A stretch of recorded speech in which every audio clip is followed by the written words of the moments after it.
selamat pagi anak-anak sekalian. Nah, jadi di perjumpaan kali ini kita akan membahas tentang to give and respond to instruction. Sekali lagi, to give and respond to instruction, di mana artinya itu yaitu memberi dan merespon katanya. Kalau dia memberi berarti mengasih, memberikan, mengucapkan. Kalau merespon berarti menjawabnya, seperti itu. Oke. Nah, mungkin sering kita lakukan sehari-hari di kehidupan sehari-hari yang namanya memerintah.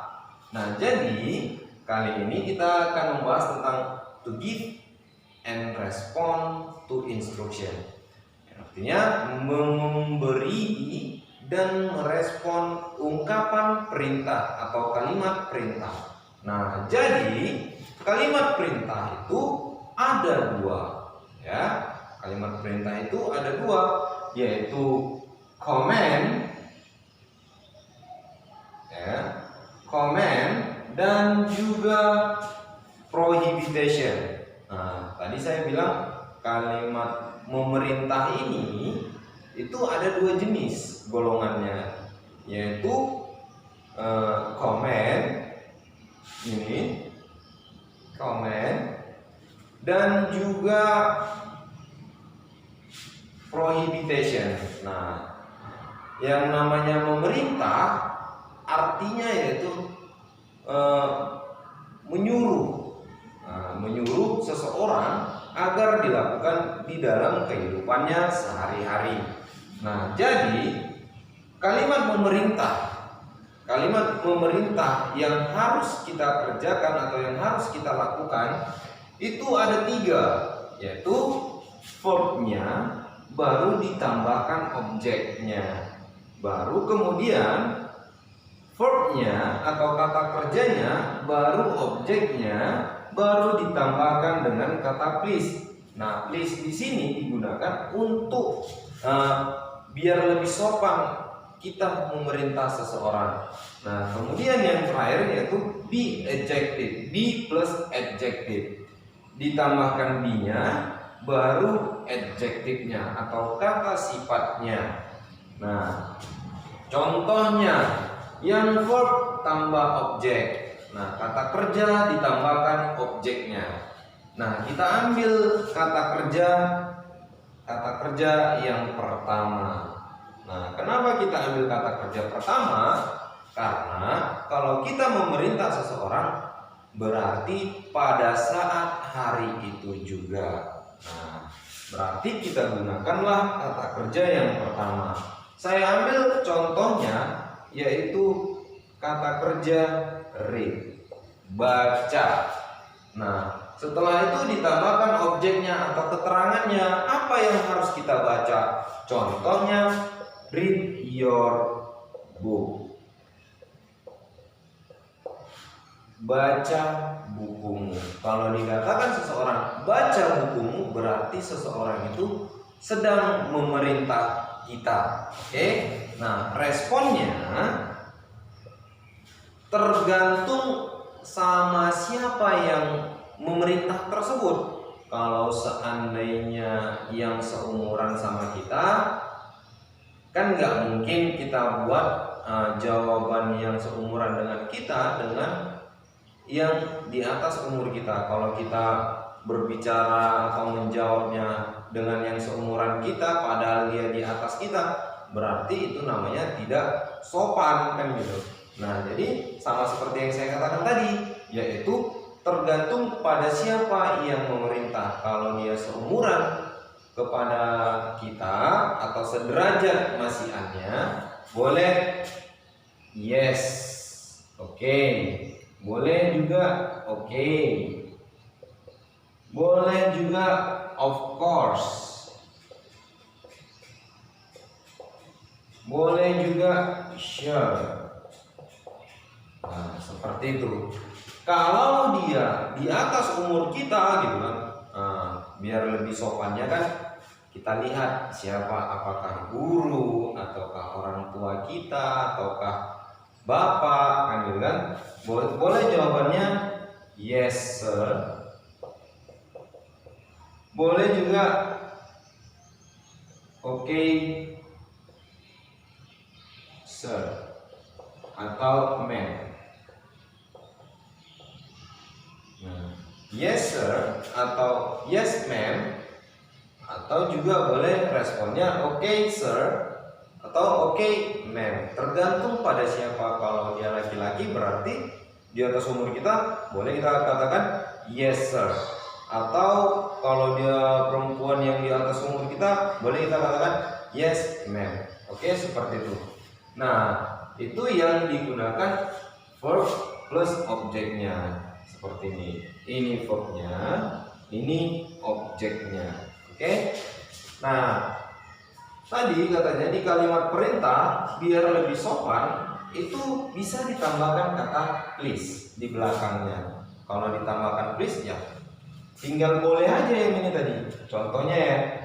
Contohnya masih tetap yang ini. Kita ambil kata kerja pertama tadi read,